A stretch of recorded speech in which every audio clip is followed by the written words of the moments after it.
Thank you for coming to my audio series. Before we get started, I just want to tell you that these audios are unedited. They're unrehearsed, so just bear with me. Sometimes I'll make mistakes and I'll recover, but I don't care. We're just two people in a conversation and just talking. So take off your shoes, pour yourself a cup of coffee, and just enjoy the sound of my voice and what I have to teach you. Now, there's several series that we're going to go over, but before we go any further, I'd like you to meet my dog, Buck.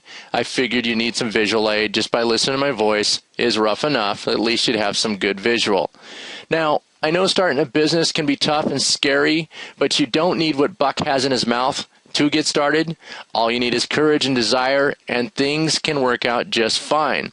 But it does take effort, it does take timing, and it does take testing and testing and testing. This is not a type of business where you go out and you put your money out there and it comes back to you immediately. It can happen, and it happened to me pretty quickly, but it doesn't always work like that. So just remember the perseverance on your part is key. Once you have a successful ad campaign, you can crank it out in a newspaper, and make a fortune if you do it the right way. I got my start a few years ago up in Seattle, and I placed a $7 ad. That's all the money I could leverage from my paycheck because my wife and I were in arguments all the time because there was no money. We needed a gig. We needed something extra than what I was doing at the job.